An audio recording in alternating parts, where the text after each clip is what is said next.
The strengths of our base formations. We don't use a lot of formations, but these are the ones that we do use, and I'm just going to explain what they are. This is our basic 100 formation. That's our standard formation, 100, 900. We like the two-back set. We like having the lead blocker. We still feel we can get to the outside. We still feel we have a pretty good passing game off it.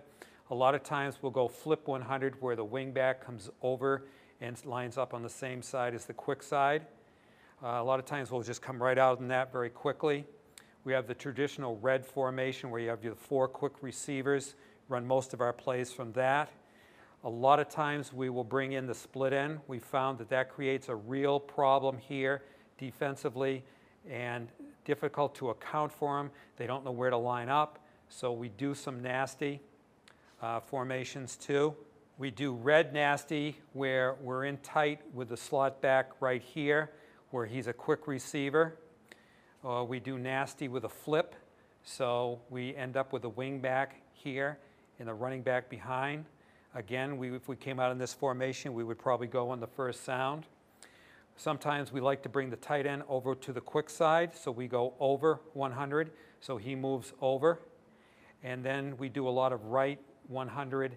And what's good about this is teams tend to want to go over and over shift to it, but we still have the two backs over here. We can run quick pitch, we can run ISO, we can run QB keeper, we can run our counter plays over here. So this formation, although it presents a problem over here, the defense tends to come over, and then we certainly can run back here. But we also can run here. And what else it does is a lot of times it forces corners and backers to have responsibilities they hadn't practiced against. So those are our base formations, and that's what we use. One of the things that before a game, how will they adjust to unbalanced? Are they going to shift over? Do I have too many formations? You should ask yourself, if you have too many formations, odd formations create odd defenses. And I think sometimes what happens is you can't predict what they're going to do, and it confuses you. A lot of wing teams shift. We do a little bit of shifting. We don't do a lot of shifting. I think you also have to ask yourself, are you confusing them or us? Are we getting more confused? Are we spending too much time on it in practice? You know, we only have so much time. Can we do all the shifting? And does it really present a problem to the defense? Is it better just to come out in an odd formation or a different formation and just go right off that formation?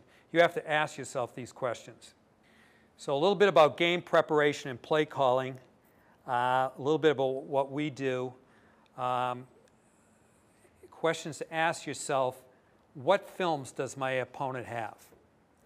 Now, we exchange 2 films, so generally you know what they have, but they could have had a film from a previous coach that ended up playing you. So try and figure out what they have for films. What did you do well? What did you do poorly in those films? What are they going to exploit? What parts of your defense or offensively, what gave you a problem? I always go back and look and see what they did against us last year.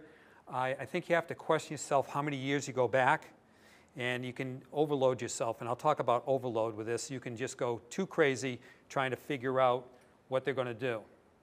Have they played a wing T opponent this year? Can you get that film? Do you have access to that film? Are we balanced with the formations that we're going with? Can we hit all parts of the field?